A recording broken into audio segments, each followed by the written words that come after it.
थोड़ा-सा सुपरफिशियल से स्टार्ट करते हैं, ठीक? Conduct disorder is a destructive pattern. कल वाला थोड़ा-थोड़ा याद है सबको कि नहीं है? Yes ma'am. Yes ma'am. Yes ma'am, चलो ओके। सो कंडक्ट में क्या था कि यहाँ पर 4 आउट ऑफ एवरी 100 पीपल इनको डिसऑर्डर से परेशानी होती है, यानी कंडक्ट में एंटी सोशल बिहेवियर।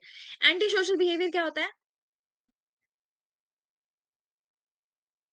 मैम जो सोशल नॉर्म्स के अगेंस्ट हो। अच्छा, तो सोशल नॉर्म क्या होता है? मुझे वही बताओ। सोशल नॉर्म्स क्या होता है? मैम एप्रोप्रिएट बिहेवियर्स जो होते हैं सोसाइटी द्वारा बनाए गए हैं, जैसे ओबीडियंस हो गया, ये सारी चीजें, तो ये अथॉरिटी फिगर को अपोज करते हैं, तो वो सारी चीजें एंटी सोशल होंगी। Correct. So anti social behaviours में आ जाता है। अब एंटी सोशल में कई बार हम इन पैटर्न्स को भी मानते हैं जहां पर उन्हें ठीक बिहेव करना चाहिए और वो बिहेव नहीं कर पा रहे हैं।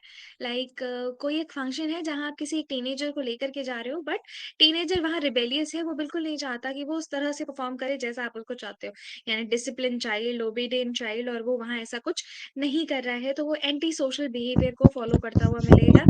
और वो एंटी सोशल बिहेवियर आपके लिए कन्वर्ट कैसा हो जाएगा? कंडक्ट बिहेवियर में। Undesirable, correct Anjani, undesirable behaviour. But ये अनडिजायरेबल बिहेवियर हमारे सोसाइटल नॉर्म्स के अकॉर्डिंग होता है, ना कि पेरेंटल नॉर्म्स के according. There are two separate different things.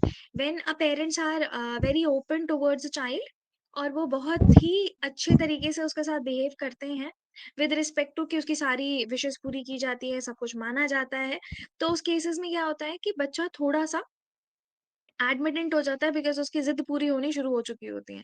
अब आपने ज़रा-सी ज़िद की, आपको सारी चीज़ें मिल रही हैं, तो why you wanted to earn them, correct? आपको थोड़ा-सा रोना है, टैंट्रम करने हैं और उसके बाद आपको चीज़ें मिल जानी हैं। और यही चीज़ आपके कंडक्ट बिहेवियर के लिए भी एक तरह से ट्रिगर काम कर सकती है। एक वक़्त में आपके पेरेंट्स आपकी सारी बात मान रहे हैं और एक वक़्त में वो आपसे कह रहे हैं कि नहीं, आपको इसे इस नॉर्म्स के थ्रू तो फॉलो करना पड़ेगा, तभी आप आगे चीज़ों को कंटिन्यू कर पाएँगे या आपको कोई डिज़ायर्ड चीज़ मिल पाएगी। सपोज़ कर लीजिए, फ़ोन के लिए हम बात करते हैं, एक टीनेजर को फ़ोन की बहुत ज़्यादा ज़रूरत नहीं होती है, बट आज सोशल मीडिया के इंटरफेरेंस की वज़ह से उन्हें फ़ोन्स की रिक्वायरमेंट बहुत ज़्यादा है। अब कंडक्ट के तौर पर अगर आपने उनको फ़ोन कोविड में दे दिया था और अब आप उनसे वापस लेते हैं, तो वो रिबेल होना स्टार्ट करते हैं। फिर उसके साथ-साथ आपका एंग्ज़ायटी स्टार्ट होती है, आपके साथ मिसबिहेवियर शुरू हो जाएगा अगर आप उनका फ़ोन वापस ले लेते हैं। ऑल्दो आप जानते हैं कि फ़ोन की बहुत रिक्वायरमेंट नहीं है, बट आप उसको जस्टिफाई कैसे करेंगे कि एक फ़ोन एक बच्चे के पास होना चाहिए? प्रॉस एंड कॉन्स बताने हो तो कैसे बताएँगे?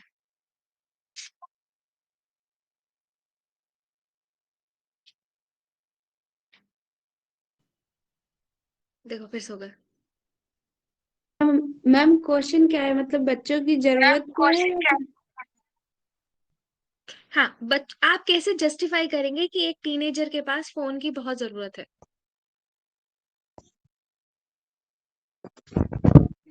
कोविड के बाद तो मैम वही ऑनलाइन क्लासेस, क्योंकि सारा चीज पीडीएफ या सब कुछ जो भी पढ़ना है ज्यादातर ऑनलाइन से पढ़ने के लिए, इसलिए बच्चों की जरूरत पड़ रहा है आज के टाइम में। ओके, बट अभी अगर बात की जाए तो अभी तो स्कूल्स वापस से ऑफलाइन आ चुके हैं, सारी की सारी क्लासेस ऑफलाइन चल रही हैं, ऑनलाइन का कोई सिस्टम नहीं बचा, तो अब क्यों ज़रूरत है फ़ोन की? अब तो सोशल मीडिया सिर्फ़ है जो है, इसके अलावा कुछ और है? मैम एक्चुअल में टीचर हैबिचुअल हो गई हैं अब वहीं पे नोट्स भेजने की, पीडीएफ शेयर करने की या गूगल क्लासरूम में अपडेट रहने की। ओके, अगर मैं ये बात कहूँ कि सिर्फ़ टीचर्स हैबिचुअल हुए हैं या बच्चे हैबिचुअल हुए हैं? हम आपने दोनों चीजें कॉमनली कह आपने सकते हैं। हाँ, दोनों कह सकते हैं। आपने कभी क्लास में बच्चों से बात की है तो आपको बच्चों ने क्या कहा है? मैम, ये आप स्क्रीन पे क्यों करा रहे हैं? एक काम कीजिए, या बोर्ड पे क्यों करा रहे हैं? एक काम कीजिएगा, स्क्रीनशॉट भेज दीजिएगा, नहीं तो पीडीएफ शेयर कर दीजिएगा। वो इतने आदी हो चुके हैं स्क्रीन टाइमिंग के, और स्क्रीन टाइमिंग की अगर बात की जाए तो स्क्रीन टाइमिंग ने क्या किया है? उनको और लेज़ी कर दिया है। उनके बिहेवियर को और चीज़ों को चेंज किया है, जिसके रिस्पेक्ट में आप देख सकते हैं कि वो बहुत ज़्यादा लेज़ी हो गए हैं, चीज़ें समझ नहीं पा रहे हैं और उनकी अंडरस्टैंडिंग क्या हो चुकी है? 0। अब आप वो लिखना नहीं चाहते हैं, यानी लिसनिंग स्किल्स तो खराब थी ही, हमने राइटिंग स्किल्स को भी और खराब कर दिया है। तो एज़ एन इंडिविजुअल जब बात की जाए, कोविड के टाइम पे जो बच्चा 10 साल का होगा, इस समय चौ 12 साल का होगा? ठीक है? Yes ma'am. 2020 से अभी मान लेते हैं 19-20 में 10 साल का है, अभी 12-13 साल का होगा। तो वो बोर्ड्स अपीयर कर रहा होगा। जिस बच्चे ने 8 और 9 साल में जिस वक़्त उसे नोट्स बनाने चाहिए थे और सीखने चाहिए थे, उसने नहीं सीखे। तो क्या 10th के बोर्ड में वो काम कर पाएगा? आपके according? No ma'am. No. Ma'am difficult अगर होगा। डिफिकल्ट होगा, करेक्ट श्रेया। अगर अभी आपके पास कोई बच्चा आए और वो आपसे कहे कि मैम देखिए बोर्ड में ना मुझे लगता नहीं मैं पास हो जाने वाला हूँ या होने वाली हूँ बिकॉज़ मेरे को ना पढ़ने में मन नहीं करता है। तो क्या सजेशन देना चाहेंगे आप उस बच्चे को? सोशल मीडिया छोड़ दो, त्याग दो? मैम कम देखो और लिख लिख कर बोलेंगे। Ma'am okay. राइटिंग हैबिट को अगर इम्प्रूव करना है फिर से। कैसे? मैं वही जानना मैम चाहती हूँ अमृता मतलब अगर रीड कर रहे हैं, उसी मैम चीज को आप ये राइट कीजिए, लिखते चाहिए। शायद आपका ब्रेन उस चीज में ज्यादा एक्टिव होगा, उस चीज का डिसीजन लोग को समझाना पड़ेगा कि आपका एक्चुअली ब्रेन करेक्ट बहुत ज्यादा अब। रील्स के लिए ज़रूरत होता है आई एम सॉरी मैंने बीच में कट किया अमृता रील्स के लिए ज़रूरत होती है बच्चों को।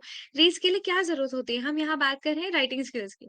वैसे ये जो रील्स वाला ऑब्जेक्टिव है, ये भी हम आएँगे इस पर कि सोशल मीडिया कैसे इंटरफेरेंस कर रहा है। बट अमृता आप बोल रहे थे कि राइटिंग स्किल्स के लिए क्या करना चाहिए? सॉरी मैंने मिस कर दिया पॉइंट आपका। मैम राइटिंग स्किल को बढ़ाना चाहिए क्योंकि इससे ब्रेन एक्टिव होता है, जितना हम लोग लिखेंगे उसमें ब्रेन एक्टिव होगा। अभी ब्रेन बच्चों का बहुत ज्यादा बस सोशल मीडिया में ही हो रहा है कि बस उसी चीज में घुसना है। बाकी हुँ, थिंकिंग प्रोसेस उनका कम हो गया है, बहुत ज्यादा माइनर हो गया है। जहाँ सोच रहे हैं वहाँ हुँ, सोशल मीडिया स्टार्ट कर रहे हैं। हुँ, उनकी सोच खत्म हो गई है। हुँ। सो अब इसको चेंज कैसे करें? मैं उसको गाइडेंस देना पड़ेगा उस चीज के जो क्या अमृता क्या बोलना एक चाहिए, एक छोटा-सा पॉजिटिव टास्क दूँ पॉइंट्स हैं। पॉजिटिव पॉइंट्स हैं।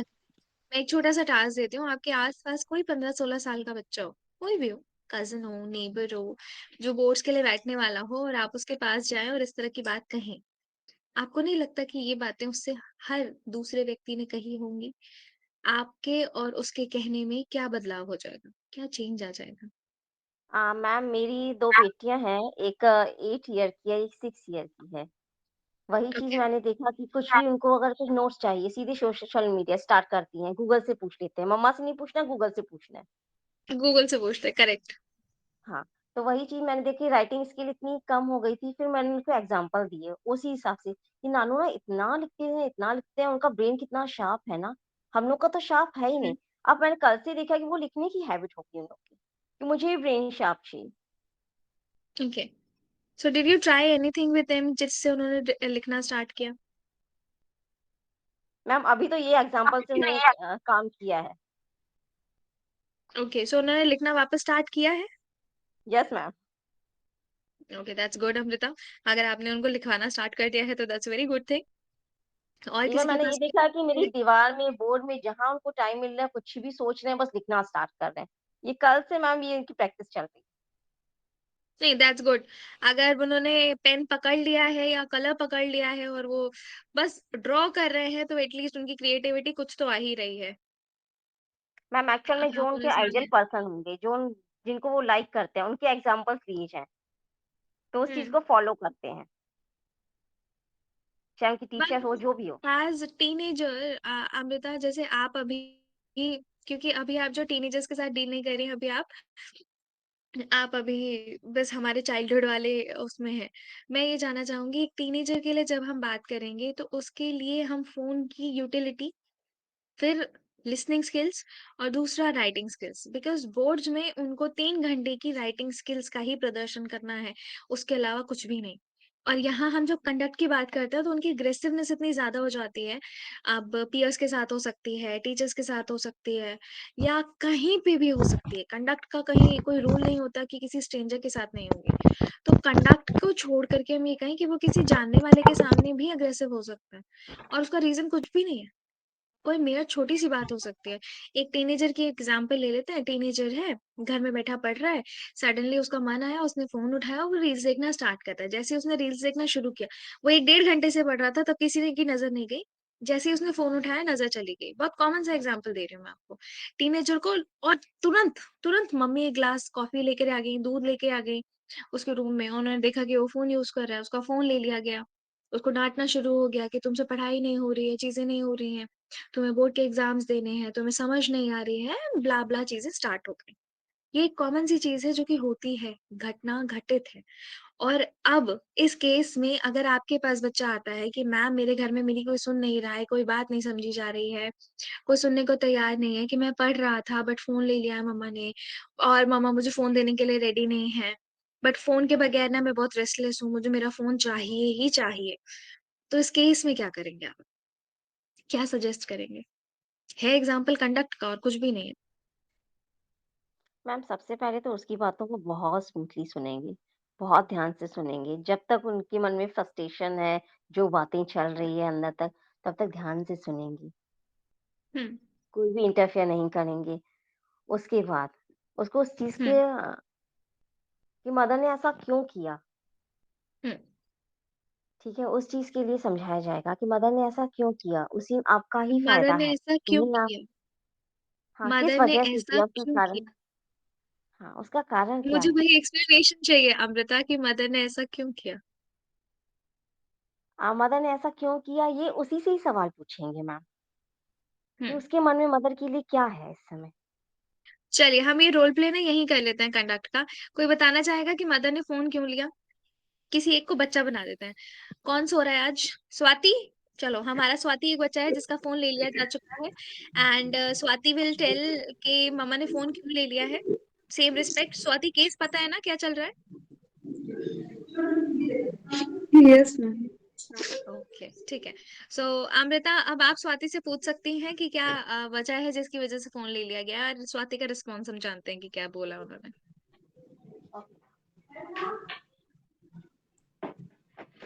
स्वाति बोलो मैं मुझे ये पता है पूछना स्वाति चाहती नहीं हूँ सो रही है। यस। स्वाति मैं ये पूछना चाह रही कि मम्मा ने आपका फ़ोन क्यों लिया था उस समय? मम्मा ने बस मुझे आया रूम में, मैंने पढ़ के उसके बाद थोड़ा-सा फ़ोन चलाते हुए देखा और उन्होंने तुरंत ले लिया। उन्होंने पूछा भी नहीं कि इसके पहले तुम क्या कर रहे थे या क्या नहीं कर रहे थे, उनको बस मुझे देखा कि फ़ोन मैं चला रहा हूँ।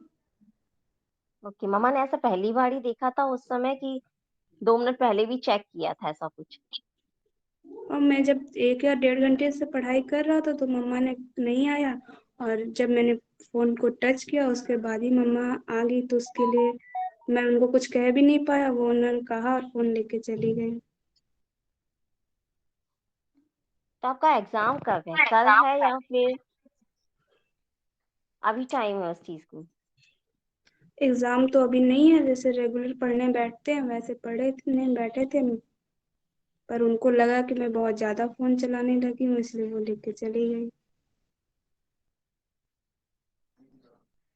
आपने फिर मम्मा अच्छा को एक बताया कि स्टेटमेंट मैं ऐड सोशल करूँ? मीडिया में ब्लॉगिंग एक स्टेटमेंट ऐड करती हूँ। पता नहीं जैसे ही मैं फ़ोन उठाती हूँ, मम्मी कहाँ भी होती है ना, वो सीधे मेरे रूम में मेरे सामने आके खड़ी हो जाती हैं। उससे पहले कितने भी मैं काम कर रही हूँ, मम्मी को कभी दिखाई नहीं देता कि मैंने कोई पढ़ाई की है या कोई होमवर्क किया है। ये ऐसा स्टेटमेंट मैं होता ऐड कर रही हूँ, टीनेजर स्टेटमेंट है। ऐसा होता है मैम, हम अभी फाइल लिख रहे थे और तब तक तो दीदी भी नहीं आई रूम में और जैसे हम उसको हटाकर नहीं लिखने का मन किया, हम कुछ देखने लगा करे, अच्छा कब से तुम फ़ोन में यही देख रही थी? और मैं क्या रिप्लाई करूँ मैं? गुड। सेम हो गया। देख लीजिए अमृता हम मैंने लोग आपको के साथ भी सिचुएशन होता बहुत है अच्छी मैम दे दी ये। है। एक्चुअल में ये भी आपके होता है साथ ना भी कि होता है। आप भले अपना काम कर रहे हैं, मोबाइल में ही कर रहे साथ हैं क्योंकि आपकी अब आदत हो गई है मोबाइल में काम करने की। मम्मा ये सोच रही हैं कि आप बस उसी चीज़ में यूट्यूब वगैरह में हैं। मेबी हो हुँ, सकता है कि उसी टाइम पे वो करंट टाइम हो कि आपने उससे कुछ और सर्च किया हो। इसमें मम्मा की तो मिस्टेक नहीं है। हो सकता है कि टाइमिंग थोड़ा-सा गलत हो मम्मा के आने का। बस मैम थोड़ा-सा जैसे कि क्या होता है कि जब मदर्स आती हैं वो डायरेक्ट ही क्वेश्चन करके फ़ोन लेके चली जाती है। उसको पहले जैसे बच्चे से पूछते नहीं है, क्यों फ़ोन चला रहे थे? तो जो 2 मिनट का होता है कि बात सुन ले उनका भी कि नहीं मैं इसको हुँ। पढ़ रहे हैं, फिर उसके बाद अभी फ़ोन चलाएँ तो वो पूछ ले कि अच्छा पढ़ क्या रही थी? तो वो चेक करके थोड़ा अंडरस्टैंडिंग करना चाहिए। चलिए ये बात आपकी है कि अंडरस्टैंडिंग करना चाहिए। But yes ma'am. Usually parents ऐसा नहीं करते हैं। और एक बात बताऊं, जब हम पेरेंट्स को सोचते हैं ना कि पेरेंट्स बड़े हैं और उन्हें सब कुछ समझ आना चाहिए, तो यहाँ मैं काउंसलिंग वाला आपका पॉइंट दोबारा बोलूंगी। पेरेंट्स भी पहली बार ही पेरेंट्स बने होते हैं। उनके पास कोई रूल बुक नहीं होती है कि उनको पता होना चाहिए कि ऐसा हुआ होगा तो ऐसा रिएक्ट करते हैं, ऐसा नहीं हुआ होगा तो ऐसा रिएक्ट करते हैं। देखो, मैं कॉमन बात कर रही हूँ, दोनों की तरफ से कर रही हूँ, चाहे पेरेंट हो चाहे आपके स्टूडेंट हो या आप खुद भी हो स्टेट में। तो उनके पास कोई रूल बुक नहीं है, उनको जैसा समझ आता है वो वैसा रिएक्ट करते हैं। बाद में उन्हें भी रियलाइज होता ही होगा कि बच्चे का काम मिस हो रहा है या कोई ऐसी चीज है। पता है, मैं एक एग्जांपल बच्चों को जरूर बोलती हूँ कि जब उन्हें कभी अपना फोन मैम से छोड़ के पढ़ाई के लिए यूज करना हो, और बोर्ड्स के बच्चे करते भी हैं, समरी के लिए, चैप्टर्स के लिए, रिवीजन के लिए, पढ़ नहीं पा रहे हैं तो चैप्टर का रिवीजन उन्होंने चालू कर दिया, ईयरफोन लगाया और बैठ गए। अब ईयरफोन से दो प्रॉब्लम्स होती हैं, पीछे से कोई आवाज लगा रहा है तो सुनाई नहीं देगा, राइट? अब दूसरा, पेरेंट को पता नहीं कि वो ईयरफोन लगा करके क्या कर रहा है बच्चा, करेक्ट? तो मैं उन्हें बोलती हूँ कि जब भी कभी आपको इस तरह पढ़ना हो तो स्पीकर पे फोन डालो, आराम से बैठो, नोट्स और पेन लेकर के बैठो, ताकि आप उसका पॉइंट कुछ ना कुछ नोट करते चलो, भले ही वो बाद में आपका कभी काम नहीं आना है। आप कुछ पॉइंट्स नोट करते चलो। इससे दो चीजें होंगी, आपके पेरेंट को ट्रस्ट होना स्टार्ट होगा कि सोशल मीडिया या फिर जो फोन आप यूज कर रहे हो, वो सिर्फ सोशल मीडिया के लिए यूज करने के बजाय थोड़ी बहुत पढ़ाई में भी उसकी बुद्धि या उपयोगिता आ रही है। एक चीज। दूसरा, जब आप नोट से लिखना स्टार्ट करते हो, भले आपने एक लेटर लिखा, एक वर्ड लिखा, एक पेज लिखा या कुछ 2-3 पॉइंट्स भी बना लिए, तो वो पॉइंट्स आपके दिमाग में बसे रह गए। बाद में रिकैप्चुलेट करने में आपको आसानी होती है। ये मेरा पर्सनल वो है कि मैं उनको एक्सपीरियंस से शेयर कर रही होती हूँ। पहली बार बने हो पर बच्चे तो पहले वो होते ही हैं। तो मैम एक अपनी क्वेश्चन पूछे। जी अंजलि। मैम छोटे बच्चों को पेरेंट्स लोग भी तो मोबाइल दिखाते हैं, खाना खिलाने के लिए मोबाइल दिखा देते हैं कि ताकि मैं कंफर्ट में जोन में रहूं और परेशानी ना झेलना पड़े मुझे। और ये मेरे घर में 2-3 बच्चे हैं, ऐसा होता है। छोटे छोटे थ्री अंजलि ये 3 मंथ के, होगा 4 मंथ के। Yes ma'am. 4 मंथ के। हाँ यस मैम, और बच्चे खाते तभी ऐसे मोबाइल देख के, नहीं गॉड। तो ऐसे नहीं नहीं, खाएंगे। देखो, पहले क्या था कि पहले ना पेरेंट्स के जॉइंट फैमिलीज के होने की वजह से ताऊ चाचा चाची सब साथ रहते थे, तो बच्चा एक जगह से दूसरे जगह जाता रहता था और मम्मी के पास बर्डन कम होता था। जैसे जैसे न्यूक्लियर फैमिलीज का चलन बढ़ा ना, मम्मी के पास इकलौती मम्मी जान, सारे काम, फिर उसके नो पास कोई मैम, उपाय बचता नहीं है। मेरा भतीजा है ना, वो हम लोग भी खिलाते हैं, फिर भी नहीं खाएगा। अब तो 1 ईयर्स हो गया, फिर भी देखता ही है मोबाइल। तब नहीं तो नहीं अब खाएगा, उसका ऐसे उसको हैबिट हो चाहिए। गया है ना बिना देख। नहीं तो फिर ये जो स्क्रीन टाइम है आपको बच्चों के लिए तो कम करना ही पड़ेगा। स्क्रीन टाइमिंग के लिए आप ये कर सकते हैं कि बच्चों को खाना दे करके बैठा दीजिए। वो फैलाते रहें, खाते रहें, उसी में खाएंगे, उसी में फैलाएंगे। ये पुरानी टेक्निक है और बहुत कम काम करती है, बट करती है। ठीक है? यस आप इसके मैम। साथ काम कर सकते हैं, या फिर बहुत सारे लोगों के साथ बैठ करके, जैसे अगर जॉइंट फैमिली है और सब लोग खाना खा रहे हैं साथ में, तो आप बच्चे को वहीं बिठा दीजिए, भले ही उसे भूख नहीं लगी हो। आधी रोटी उसको पकड़ा दीजिए, वो थोड़ा-थोड़ा करके जो खाए। यस, ये हैबिट बनाई जाती है आराधना। अगर ये हैबिट्स बन जाती हैं, तो फिर बच्चे को स्क्रीन टाइम चाहिए ही चाहिए होता है। आपने नहीं देखा ट्रेन में कभी ट्रैवल करते हुए, मम्मियाँ उनको किस तरह डाइवर्ट कर रही होती हैं? उनको कोई गेम नहीं देती मैम हैं, फिर भी उनको दे पता देती है, हैं। हुँ। मम्मी लोग को खुद टेंशन हो जाता है कि मेरा बच्चा खाना नहीं खा रहा है, मेरा बच्चा कब खाएगा। ऐसे टाइम पे, मतलब टाइम पे खिलाने के लिए, जबरदस्ती ठुसाने के लिए मोबाइल दिखाना पड़ता है। ये पता है, ये बहुत बुरा और मैम तरीका है और बहुत गलत बच्चा भी है। मोबाइल देखते देखते मैम 2 रोटी की जगह 3 रोटी भी खा जाता है। यस मैम, ऐसा होता है, नहीं तो अरे, नहीं खाते आ बच्चे। आरू नहीं खाता है, बट आपकी बॉडी की एक तो हैबिट है, वो तो आप बनाना शुरू करोगे। बच्चे के साथ आपने नहीं देखा, आजकल ओबीज बच्चे बहुत होते हैं, बच्चे हट्टे कट्टे खूब मोटे तगड़े बच्चे। अब वो क्या है, ओवर ईटिंग की वजह से है।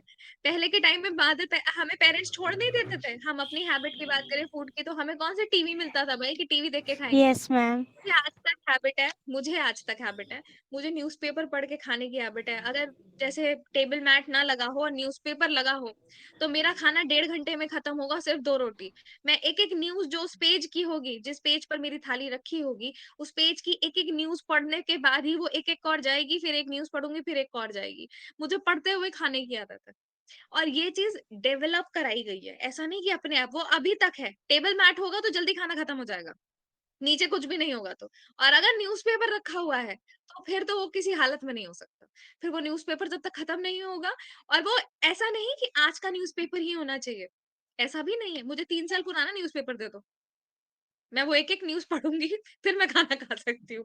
तो ये एक हैबिट की बात है, जिन चीज़ों को ये तो चेंज मैम करने की। गुड हैबिट है ना। ये अंजलि, ये तुम्हें लगता है गुड हैबिट है, ये मेरी मम्मी से पूछो, उन्हें पता है कि ये कौन-सी हैबिट है। यस अमृता? हाँ यस मैम, अमृता? ऐसे ही रेज हो गया था। अच्छा, ऐसे ही रेज़ हो गया था, ओह! मैम ऐसे कैसे रेज़ होता है? मैम जो मैम बच्चे हाँ जी। मूवमेंट चल रहे हैं बच्चे हाथों में पसंद पियानो खाना की तरह। यस अर्चना? मैम अगर बच्चों के पसंद का खाना दिया जाए तो अर्चना, ये वाली जो मतलब हैबिट जो है ना, उनको अच्छा लगता है। इसके लिए भी हम कहीं आप दे सकती हैं। मैं एक एग्ज़ाम्पल ज़रूर यूज़ करती हूँ जब अपने ग्रुप सेशन में होती हूँ तो। मम्मी 3 दिन लौकी अगर आपको खिला दे तो आपका खाना नहीं पचेगा। करेक्ट? 3 दिन लौकी कोई नहीं खा सकता, इवन बड़े भी नहीं खा सकते। तो मैं बच्चों को एग्ज़ाम्पल लेती हूँ।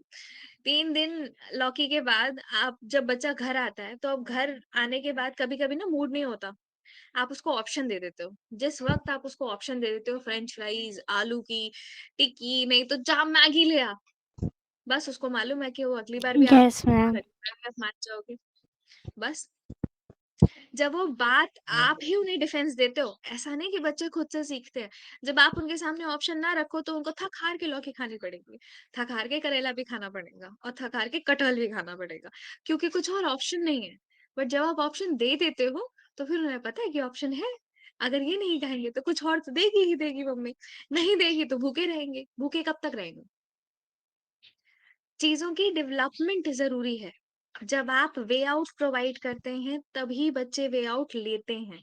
आप उन्हें वे आउट ना दें, तो उन्हें पता है कि यही करना है। यानी वही जो हम बात कर रहे थे कल, कंपाइलेंस की बात कर रहे थे और कन्फर्मिटी की। यहाँ ना कन्फर्मिटी है, ना कंपाइलेंस है, यहाँ ओबीडियंस है। ओबीडियंस ये रूल है, ऐसे ही करना पड़ेगा। तो वो ओबीडियंस धीरे-धीरे वो उनके बिहेवियर में आनी शुरू होती है। आपको जैसे 2 सिबलिंग्स हैं, किसी एक को लौकी पसंद है, दूसरे को नहीं पसंद है। अब एक ने खाना स्टार्ट किया तो दूसरा भी कहेगा अच्छा खा के देखते हैं, टेस्ट करके देखते हैं। पूरी नहीं आएगी पर कन्फर्मिटी डेवलप होना स्टार्ट होगी। 60% 70% तक आ जाएगी। तो वो जब है ना कि हम बिहेवियर के डेवलपमेंट की बात करते हैं तो वो धीरे-धीरे आना शुरू होता है। मॉडिफिकेशंस जब आप पढ़ेंगे बिहेवियर मॉडिफिकेशंस या मॉड्यूलेशंस में, तो आपको पता लगेगा कि चाइल्ड बिहेवियर मॉड्यूलेशंस बहुत ईज़ी है। कुछ टेक्निक्स एंड टैक्टिक्स यूज़ करनी पड़ती हैं और बहुत अच्छी है। इसमें क्या होता है कि आप एक बच्चे को सिर्फ़ चीज़ें इमिटेट करा कर के, इमिटेट का मतलब है कि जैसा बिहेवियर सामने वाला व्यक्ति कर रहा है, उस बिहेवियर को बस देखते हुए ही वो उस चीज़ को कर लेते हैं। जैसे एग्ज़ाम्पल लेते हैं लोगों की नकल उतारना, इमिटेशन सबसे कॉमन एग्ज़ाम्पल। बच्चे नकल बहुत जल्दी उतारते हैं। आपने कभी सोचा है क्यों? या तो मैम उनके लिए नया उस टाइम होता है तो जब देखते हैं, और या तो मैम और मैम उनको थोड़ा अलग सा मिल जाता है तो इसलिए वो ऑब्जर्व कर लेते हैं। करेक्ट, वो ऑब्जर्वेशन भी आसान होता है करना उनका। क्या आराधना? लर्निंग। मिस कर दिया मैंने वर्ड बेटा। Learning, correct. उनको लर्निंग मिलती है, ऑब्जर्वेशन मिलती है, लर्निंग मिलती है और साथ के साथ अडोरेशन मिलती है। किसी छोटे बच्चे को बिंदी लगाए देखा है? मैं आज एलकेजी की क्लास में गई थी और वहां एक बच्ची बिंदी लगाई हुई थी। ठीक है। अब मैंने उससे ये पूछा कि ये बिंदी क्यों लगाई हुई है? क्योंकि मेरी मम्मा लगाती हैं इसलिए। और मम्मा पे बहुत अच्छी लगती है। तो मम्मा ने जब मेरे को लगाया तो मेरे पे भी अच्छी लग रही थी इसलिए मैंने लगा ली। This is what her statement was. वो इमिटेशन था। यानी उनको वो बिहेवियर पेरेंट्स में अच्छा लगा तब वो बिहेवियर यहाँ आया है। और ऐसे ही बहुत सी चीजें बिहेवियर में आती हैं पेरेंट्स के थ्रू। तो एज एन एडल्ट या एज अ पेरेंट जब हम कहते हैं कि रूल बुक नहीं है, तो उनको इस चीज का ध्यान रखना पड़ता है कि उनके बिहेवियर ही बच्चे आगे कैरी फॉरवर्ड कर रहे होते हैं, चाहे वो अच्छे होंगे चाहे बुरे। हम वापस अपने पॉइंट पर आ जाते हैं, जल्दी जल्दी टॉपिक फिनिश करते हैं। Then diagnosis of conduct disorder is based on anti social behaviour. Anti social means the conformity of the behaviour, जो हमें चाहिए कि सोशल नॉर्म्स में नहीं होना चाहिए। चाइल्ड के inner lifes, motives, disabilities. Disabilities कोई कार्य न कर पाने के एबिलिटी, राइट। डिसऑर्डर्स को हम अग्रेसिव वर्सेस नॉन अग्रेसिव भी कह सकते हैं, एंड ओवर्ट वर्सेस कोवर्ट भी कह सकते हैं। सो ओवर्ट वॉयलेंस और टैंट्रम वाला है, and versus covert lying, stealing और ड्रग यूज वाला है। ड्रग यूज, क्योंकि हमारी कंफर्मिटी में ड्रग यूज बहुत ही कम आता है, बट आता है। ड्रग यूज के केसेस आपके लिए ड्रिंकिंग कफ सिरप हो सकते हैं। कफ सिरप का बहुत कॉमन एग्जांपल है कॉरेक सिरप, जिसको आपने देखा और वो था, कॉरेक्स हो सकता है। एंड इसका एक मेरे पास था, मैंने एक वर्कशॉप अटेंड की थी, एंड उस वर्कशॉप में क्या था कि मुझे एक, उस टाइम पर आई वाज वेरी न्यू, तो मुझे नहीं मालूम था कि एक डॉक्टर के पास one of my colleague was working. उसके पास एक केस आया था एक छोटे से बच्चे का, the child of an age of 6 years, and बच्चे के ब्लड में कुछ ड्रग के ट्रेसेस मिले थे, सिडेटिव्स के ट्रेसेस। अब वो सिडेटिव कैसे मिला? सिडेटिव क्योंकि बच्चों को पिछले कई हफ्तों से कोल्ड हो रखा था, तो मम्मी उसको क्या करती थी कि कफ सिरप दे देती थी। 2 चम्मच कफ सिरप देने के बाद स्कूल से आता था वो 12:30-1 बजे, 2 चम्मच कफ सिरप, बच्चा जाकर के सो जाता था। अब जब भी उसको नींद नहीं आए तो वो क्या करे, जाए 2 चम्मच कफ सिरप ले और जाके सो जाए। तो ही स्टार्ट डेवलपिंग दी हैबिट। अब ठंड का मौसम था तो कफ सिरप घर में बहुत कॉमन थी, कभी उसको खांसी, कभी उसके पेरेंट को खांसी, कभी उसके दादा को खांसी, तो इस चक्कर में कफ सिरप बनी रही। एंड ये कुछ 4-5 हफ्ते तक जब चल गया, तो उसकी मदर को ये रियलाइज हुआ कि बच्चा बहुत ज्यादा सो रहा है। एंड बच्चा कौन सी एज का है, 6 years। अब जितनी बार बच्चे को क्या, और जैसे क्योंकि सिडेटिव होने की वजह से कफ सिरप्स में क्या होता है कि उनको नींद जैसा आने लगता है, थोड़ी सी मधोशी सी छा रही होती है, जिसकी वजह से हम कहते हैं कि हाँ कुछ ट्रेसेस है। And for a age 6 years तो वो 2 चम्मच भी बहुत ज्यादा हो जाता है। रात में रिलैक्सेशन के लिए दिए जाते हैं कि कफ रिलैक्स हो जाएगा और आराम से इंसान सो जाएगा, तो वो उसने उस चीज की हैबिट बना ली। आफ्टर 4-5 weeks जब रियलाइज हुआ कि ये कुछ ज्यादा हो रहा है, तो उन्हें दिखाया गया, डॉक्टर को दिखाया गया, तो कुछ नहीं मिला। कफ थी, खांसी थी, उसने खांस के दिखाया कि सूखी खांसी है, तो फिर कफ सिरप एक और मिल गया, एक और कफ सिरप की बोतल आ गई। अब वो चीज मेंटेन करके चलते रहे, तब उनको काफी टाइम बाद आफ्टर 2 months दे रियलाइज कि दिस इज समथिंग फिशी, कुछ डिफरेंट चल रहा है, बार बार खांसी का हो जाना इज नॉट नॉर्मल। उन्होंने ब्लड टेस्ट कराया तो ब्लड टेस्ट में सिडेटिव ट्रेसेस है। तब उन्हें रियलाइज हुआ कि ये कफ सिरप की जो रेगुलर टेंडेंसी है उसने बना लिया, और जैसे ही कफ सिरप खत्म हो जाए, अब बच्चे की रेस्टलेसनेस बढ़ जाए, अग्रेशन बढ़ जाए, चीखना चिल्लाना, टैंट्रम्स बढ़ जाए, क्योंकि वो उसको रेगुलर इनटेक चल रहा था, 2-2 चम्मच ही, बहुत ही माइल्ड चल रहा था बट चल रहा था, और वो उसका आदी होता चला गया 2 मंथ के अंदर। ये मदर को रियलाइज ही नहीं हो पाया, और क्योंकि कफ सिरप एक इतना बड़ा सेडेटिव का कारण नहीं हो सकता था, इसलिए कभी किसी को रियलाइज नहीं हुआ। ये केस जब मेरे पास आया था, तब मुझे रियलाइज हुआ कि यार ऐसा भी कुछ ऐसा हो सकता है, हमने कभी इस बारे में सोचा नहीं, बट ये केसेस भी हैं। तो ऐसा अगर कभी आपको मिले, तो आप क्या सजेस्ट करोगे पेरेंट को कि कफ सिरप बच्चों की पहुंच से दूर रखने चाहिए, या कफ सिरप पे नजर रखनी चाहिए? नो मैम, मैम वो उसका हैबिट इसलिए बना क्योंकि पेरेंट्स ने ही पहले स्टार्ट में दिया, तो उन लोग को इस चीज हाँ, पे ध्यान देना होगा। यस। आप 6 साल के बच्चे ये के एक्शंस पे कितने टाइम तक जी आराधना, मैम उसकी टाइम कितनी दे रहे हैं, मतलब ठीक हो गया तो उसको भी बंद कर देना चाहिए, दवा को भी? दवा को बंद, बट मैंने कहा कि वो उसकी रीच में घर में थी कफ सिरप, और कफ सिरप की रीच, कफ सिरप पे कभी किसी को शक होता नहीं है कि कफ सिरप खराब हो सकती है या सेडेटिव की तरह से यूज हो सकती है। आपको पता है कि पूरी कफ सिरप में कितना परसेंटेज ऑफ अल्कोहल होता है? नहीं, ओके। ये नहीं सब्सटेंस पता एंड मैम, ड्रग, बट होता है ये पता है। सब्सटेंस एंड ड्रग अब्यूज के उसमें हमने पढ़ा था, तो 4-5% होता है, बट एक्चुअल परसेंटेज होता है 6-10%। नहीं मोनी, 6-10%, ये पेपर्स पे नहीं होता है। 6-10%, एक बार में पूरी बोतल गटक जाओ, आपको खुद जो नशा होगा वो आपको भांग से ज्यादा पता चलेगा। 10% of the alcohol. Yes ma'am. And वो तो बंद ही कर दी गई। कोरेक्स जो थी, उसे बंद कर दिया गया है। उसमें सबसे ज़्यादा पाया गया था, जब उन्हें सडनली चेक किया तो उन्हें पता लगा। तो 10% नहीं, 25% से ज़्यादा उसमें अल्कोहल थी। एंड बिकॉज़ यस ये जितनी मैम, इसको पुरानी होती पीने जा से नींद आती है। हाँ, नींद आती है, और वही रीज़न था जिसकी वज़ह से उस बच्चे के साथ भी हो रहा था। वो अब जब वो अग्रेशन में आ रहा था, तो उसको रिवर्ट क्या किया गया, कंडक्ट डिसऑर्डर्स में। बट वो जो था वो कंडक्ट डिसऑर्डर का केस था तो मैम सही। कितना परसेंट बताए थे? मैं अल्कोहल बता रही हूँ। वैसे तो जो पेपर पे लिखा रहता है वो 4 to 6% होता है, मैक्सिमम 4 to 6। यानी जब आप पीछे का वो पढ़ोगे ना, कफ सिरप का यस इंग्रेडिएंट्स मैम। वाला, वो 4 to 6 होता है। बट एक्चुअली 4 to 6 नहीं होता है, 6 to 10% होता है, जो एक्चुअल ओके पाया मैम। जाता है। इसलिए जब डॉक्टर्स आपको प्रिस्क्राइब करते हैं तो कफ सिरप हमेशा कहते हैं शाम को लीजिए या रात में लीजिए। कभी किसी डॉक्टर ने आपको ये नहीं कहा होगा दिन में 3 बार ले लीजिए। नहीं ना? तो नेक्स्ट टाइम प्लीज डॉक्टर को पूछ मैम लेना कि कफ सिरप के क्यों मना करता है। Okay, now we are coming to वो जो केस मैं आपको बता रही हूँ, वो केस था कंडक्ट का, एंड कंडक्ट में भी कोवर्ट का, lying, stealing and drug use का। ड्रग यूज था बट पार्शियल ड्रग यूज था, या हम कह सकते हैं कि वो हमारी नॉलेज के बगैर था। अब symptoms include stealing, running away home, habitual lying. Perpetual lawyers होते हैं कुछ, जो कि कंडक्ट डिसऑर्डर का एक हिस्सा होते हैं। परपेचुअल लायर पढ़ा सुना है? कुछ हैबिचुअल होते हैं, कुछ मैम परपेचुअल होते हैं। नहीं सुना है। हैबिचुअल का केस तब होता है जब लोगों को मतलब आदत हो जाती है झूठ बोलने की, ठीक है। परपेचुअल लायर्स वो होते हैं जो कि बिना सोचे समझे झूठ बोलते हैं।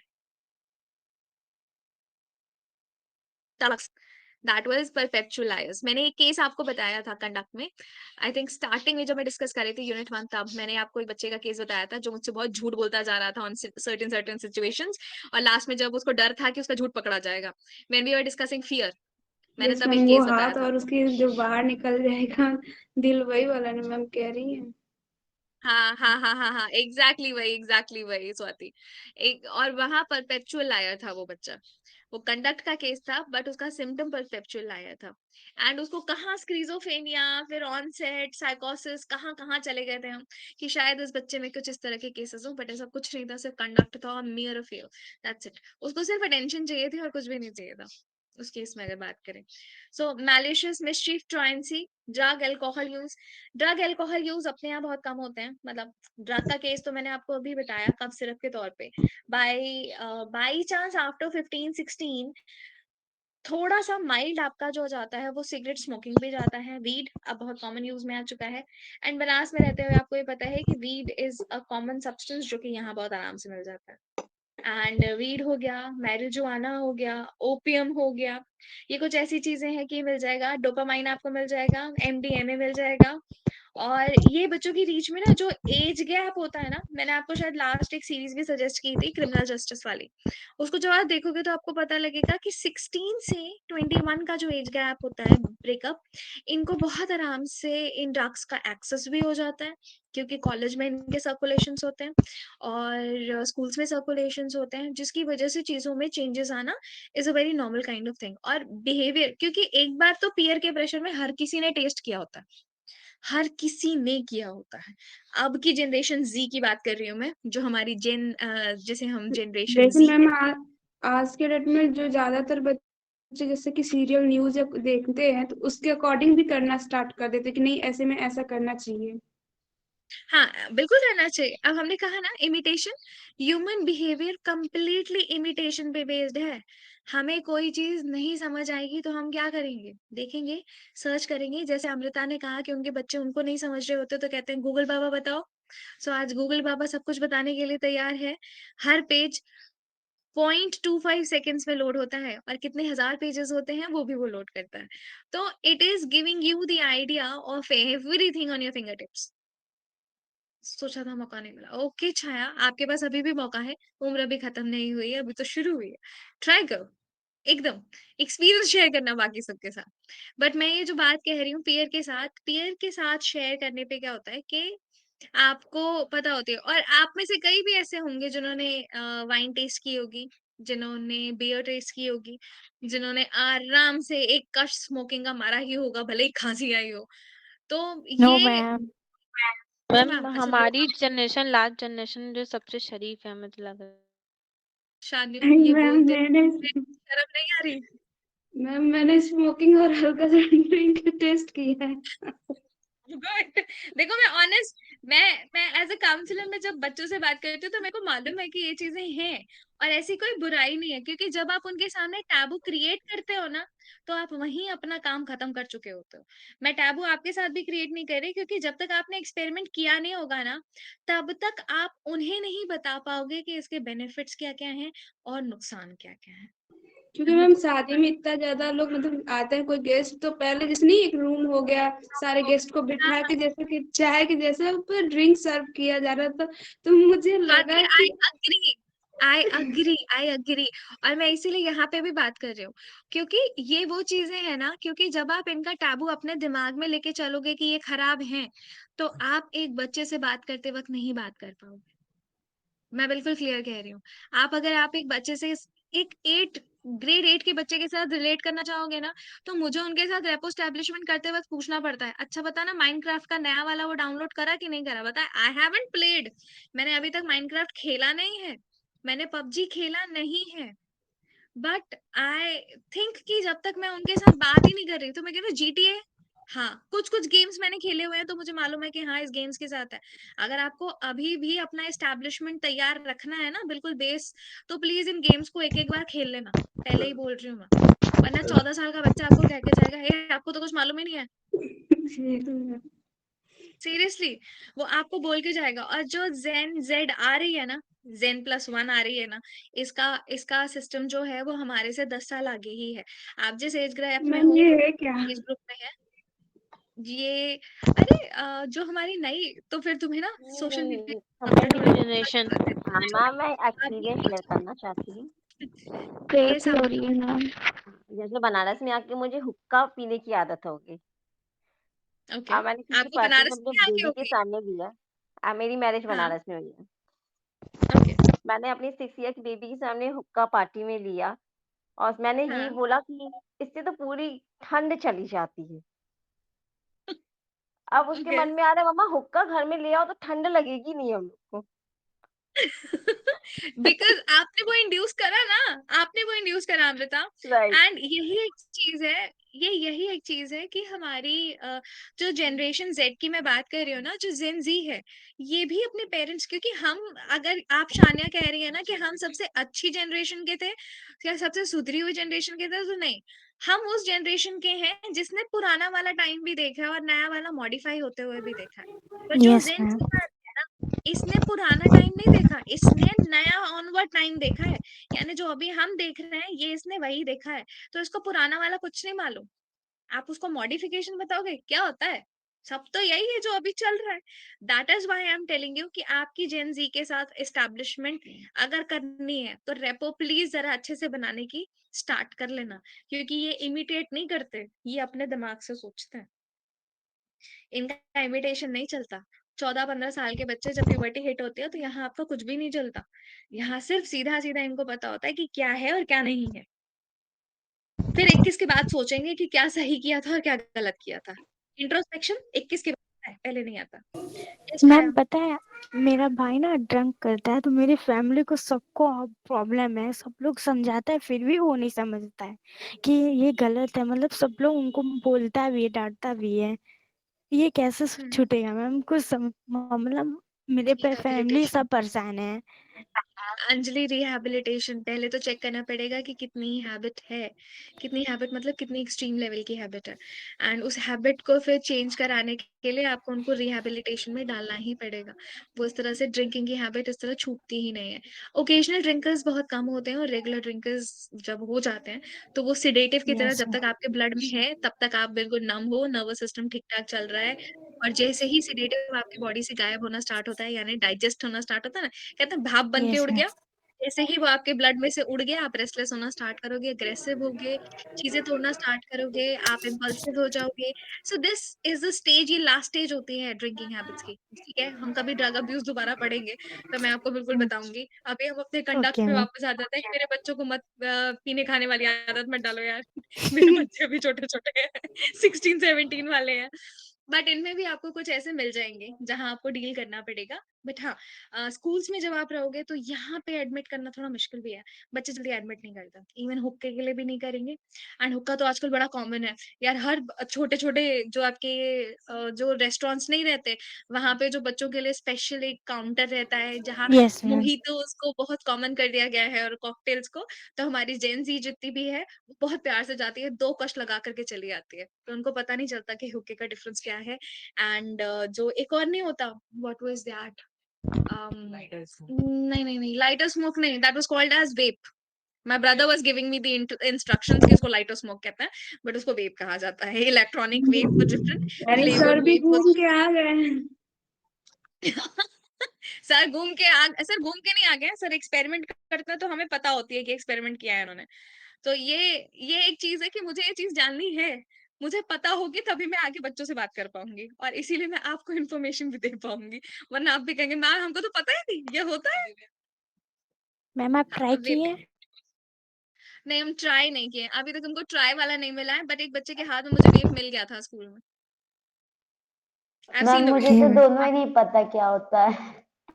दोनों ही नहीं पता क्या क्या होता होता है। है?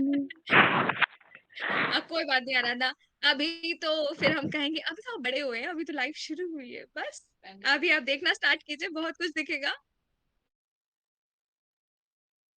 मुझे क्लास लेने दो। तब तो बताएंगी तब ना पता चलेगा। ओके, मैं बता तो रही हूँ। आराधना, मुझे मैं इन्फॉर्मेशन दे रही हूँ, अब तुम जा करके वेब को सर्च कर सकती हो। ठीक है, तुमको वेब मिल जाएगा देखने। और कभी अगर भाई हमारे ले आए तो मैं ग्रुप में तो नहीं डाल पाऊंगी, किसी को पर्सनली भेज दूंगी, देख लेना भाई वेब। ये कर सकती हूँ। ठीक है, ओके हम मैम। ओके। इमोशनल डिस्टर्बेंस पे आ जाते हैं। इमोशनल डिस्टर्बेंस मीन्स कि कैसा उनका वायलेंट बिहेवियर हो सकता है, एक्सट्रीम बिहेवियर हो सकता है, या फिर एक सटल इफेक्ट भी हो सकता है। अब सपोज करो कि किसी को बहुत ही कंडक्ट की आदत है, यानी एंटी सोशल बिहेवियर की आदत है। अब वो उसके नेचर में बस चुका है कि मुझे ये ऐसे ही करना है। बीच में एक चलन नहीं आया था, लोग अपने ट्राउजर्स को कमर के नीचे बांधते थे, नाभि के नीचे, है ना? था ना? It was yes an ma'am. हो एरा गया। Of 4-5 years. एंड उस टाइम पे आप किसी को बोलते थे कि इसकी पैंट ना नीचे गिर जाएगी, बट गिरती नहीं थी। बट आप जाकर के यस कभी मैम। उसको इंस्ट्रक्ट करने की कोशिश करते थे तो क्या होता था? वो कहता था तुझे नहीं पता ये फैशन ऐसा ही है। And these were the kids of 15, 16, 17, 18। ये इस एज ग्रुप के होते थे। छाया हँसो मत, तुमने भी किसी को बोला होगा। मैंने तो बोला है, बट तुमने भी बोला ही होगा। So it was an age of 15, 16, 17। And ये एज हमारे इमोशनल डिस्टर्बेंस या कंडक्ट में आती थी। उसको लेट इट गो, करने देना, भाड़ में जाए। कोई कुछ भी बोल रहा है, मेरे को वही करना है जो मैं करना चाहता हूँ। एंड कंडक्ट का सबसे प्रॉपर इमोशनल डिस्टर्बेंस यही होता है। और अगर ज्यादा आप उन्हें पोक करने की कोशिश करते हो या करेक्शन मेजर्स पे लेकर के जाते हो, तो वो सीधा सीधा वॉयलेंट हो जाते हैं। वो आपकी बात समझने के बजाय वॉयलेंट हो जाएंगे, आपको मारेंगे, धक्का देंगे, चले जाएंगे, घर नहीं आएंगे कई दिन तक। सो ये इनके अग्रेशन के साथ साथ इनके वॉयलेंट बिहेवियर्स में भी चेंजेस होना स्टार्ट होता है। अगर हम बात करें मैल अडेप्टिव पैटर्न्स की, तो मैल अडेप्टिव पैटर्न्स में मेरे पास पीटीएम में एक मम्मी आई थी, वो कह रही थी मुझे पता ही नहीं मेरा लड़का सोता कहाँ है। This was a common statement that she had said. And the child is an age of 16 years. वो बच्चा घर नहीं जाता है, 9th का बच्चा था, वो बच्चा घर ही नहीं जाता है। घर जाता है, मम्मी पापा दोनों वर्किंग थे। मम्मी घर में मेड का काम करती थी, पापा ड्राइवर थे, ट्रक ड्राइवर थे। वो 6-6 महीने में आते थे, बाहर रहते थे, तो घर में कोई है नहीं, सिस्टर से कोई मतलब नहीं। वो आए, चेंज वेंज करे कपड़े, चले जाए। उसके पास बहुत अच्छा स्मार्टफ़ोन था। The child have earned a good smartphone. उसने मम्मी से ज़िद करके लिया था कोविड में। उसकी मम्मी ने उसको दिला रखा था और फ़ोन उसके पास था। पूरे टाइम वो बाहर रहता था, किसी से कोई मतलब नहीं। रात में भी वो घर आ रहा है या नहीं, mumma is also not responding towards it. वो पीटीएम में आके ज़रूर बताती थी कि हाँ, मेरा बच्चा घर नहीं आता है। ये मैल अडैप्टिव पैटर्न्स एक पेरेंट की सबसे बड़ी रिस्पॉन्सिबिलिटी हो जाते हैं, क्योंकि एज जब हम बात करते हैं ना कि स्कूल उसको सब कुछ सिखाए, तो स्कूल सिर्फ 8 घंटा सिखा सकता है। बाकी के जब 16-14 घंटे वो आपके पास घर में है, तो आपको उसका लुक आफ्टर करना पड़ेगा। वरना हम जो सही करेंगे, वो आप वापस से 14 घंटे की साइकिल में वापस वहीं 0 आ जाएगा। हम उसको फिर आगे बढ़ा करके भेजेंगे और फिर वो वापस 0 आ जाएगा। So counselling doesn't works that ways every time. That we need to make them understand, but it also become the part of their personality, क्योंकि कोई भी maladaptive pattern है। अब maladaptive pattern में OCD भी आ सकता है, ठीक है? Why I am telling you OCD is, क्योंकि अगर मेरे को पेन यहीं चाहिए तो यहीं चाहिए, ये आपकी जिद है और आपका मैल अडेप्टिव पैटर्न है। आपकी वजह से हर कोई सेम पैटर्न क्यों अडॉप्ट करे, right? So that also creates a problem in a conduct. Conduct में दोनों ही तरह से प्रॉब्लम आती है, चाहे बहुत अच्छा पॉजिटिव होगा, अनकंडीशनल पॉजिटिव एटीट्यूड हो, या फिर अनकंडीशनल नेगेटिव एटीट्यूड हो, तो कंडक्ट दोनों ही तरह से इफेक्टिवली खराब कर देता है एक इंडिविजुअल को। यानी कंडक्ट डिसऑर्डर अगर है तो पर्सनालिटी खराब, और कंडक्ट डिसऑर्डर नेगेटिव है तो भी पर्सनालिटी खराब, कि भाई ये तो काम खराब करके ही मानेगा। Then we are coming to next is bipolar. Severe depression कर लेते हैं। This done. Emotional disturbances, severe depression, bipolar and eating disorders. Eating disorders के cases में क्या होता है? Eating disorders I've already told. Disorders तो याद है ना? अच्छा, bipolar याद है किसी को?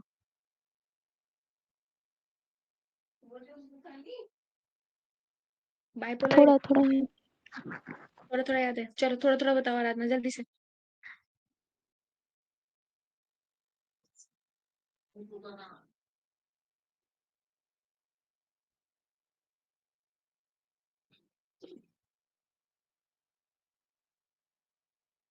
आराधना भी अब एक ही थोड़ा थोड़ा।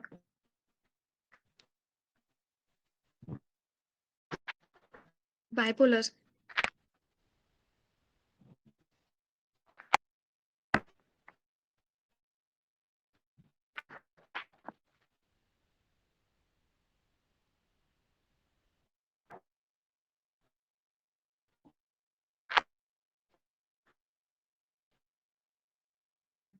अंजनी आप बोल भी सकती हैं, मेनिया और डिप्रेशन के केसेस वाज करेक्ट। मेनिया और डिप्रेशन में क्या होता है कि मेनिया और मैम डिप्रेशन के सिम्टम्स आते हैं। मैं कंफ्यूज हो रही हूँ। मैम बाइपोलर 1 में मैनिया के सिम्टम्स ज़्यादा होते हैं और डिप्रेशन के कम होते हैं, उसको बाइपोलर 1 कहते हैं। और बाइपोलर ओके 2 में डिप्रेशन के सिम्टम्स ज़्यादा होते हैं, मैनिया के कम होते हैं। और एक ओके। डिस्थीमिया होता है, आराधना उसमें दोनों माइक के को दोबारा सिम्टम्स इक्वल। दोबारा निकालो और दोबारा लगाओ, तो फिर हमें पता लगेगा कि आवाज आ रही है।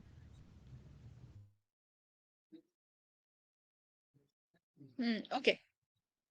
बाइपोलर्स में यूजुअली एक ही एपिसोड बहुत ज्यादा होता है। मेनिया एंड फोबिया के एपिसोड्स होते हैं।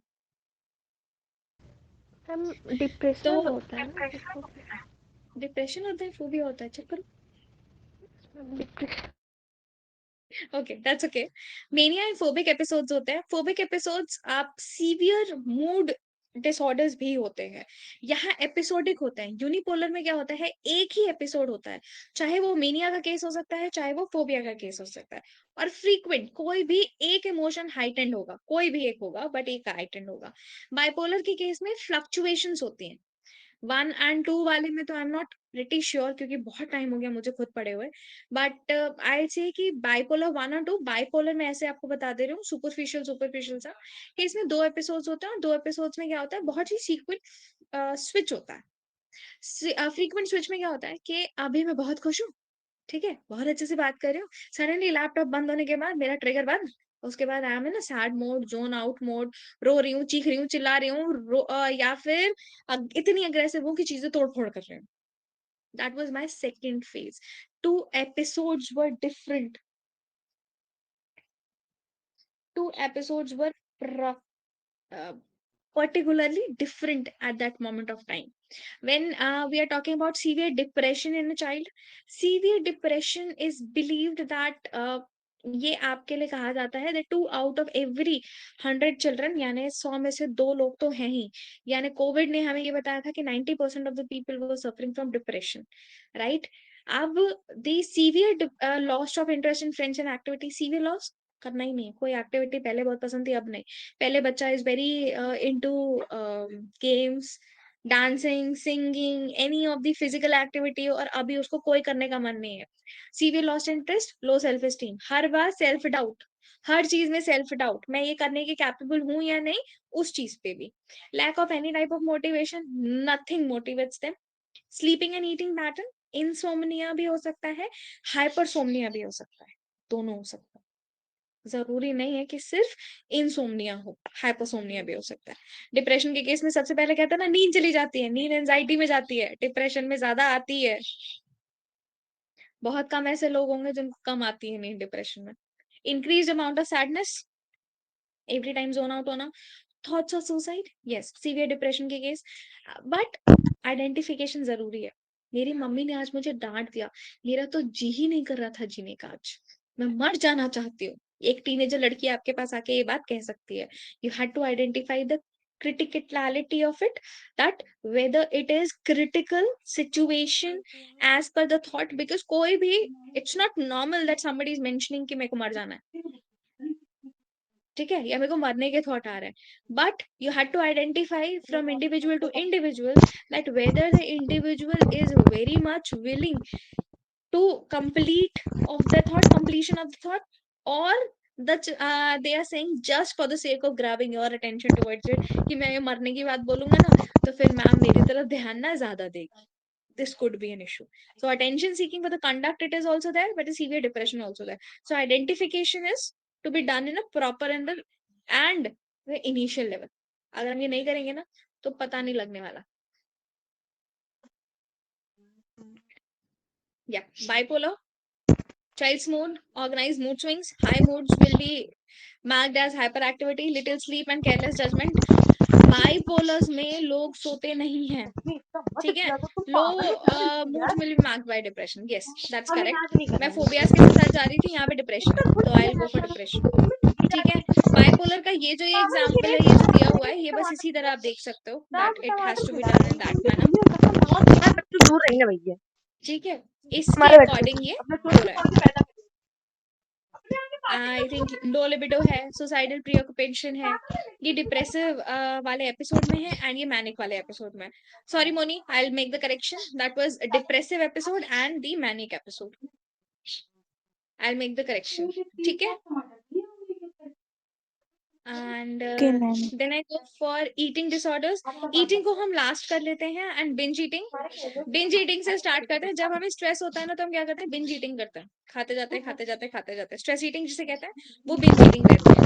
देन हम बुलिमिया पे आ जाते हैं, यहाँ पे बहुत ही जल्दी फूड कंज्यूम किया जाता है, वॉमिट किया जाता है, ठीक है। तो वॉमिट करने पे क्या होता है कि आपकी बॉडी से लेक्सेटिव तो चला जाता है बट बॉडी में किसी तरह का वेट नहीं बढ़ने वाला होता है। एनेरोक्सिया में क्या होता है, child has a fear of weight gain, उसको वेट गेन का फियर होता है, इसकी वजह से वो खाना इतू इतू ही करके खाएगा। उसका स्टमक उतना बड़ा है, खाने की क्वांटिटी उतनी बड़ी है, कैपेसिटी है, बट क्या होता है कि वो क्या करता है, इतना इतना खाएंगे क्योंकि वजन बढ़ जाएगा, वजन बढ़ जाएगा, वजन बढ़ जाएगा। सो दे विल स्टार्ट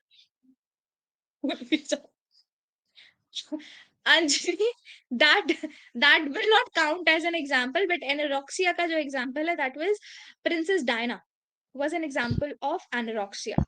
उन्हें एनरोक्सिया नवोसा था और वो बिल्कुल भी अपने फूड के लिए, मतलब she was very foodie, but eventually she developed that anorexia nervosa, और इसकी वजह से she is not been able to consume foods very openly. And bulimia के केस में मैंने आपको बताया कि वो क्या करते हैं कि खाना खाने के बाद तुरंत उंगली डालेंगे और उल्टी करेंगे, बिकॉज दे डोंट वांटेड कि वो फूड उनके बॉडी में जाए।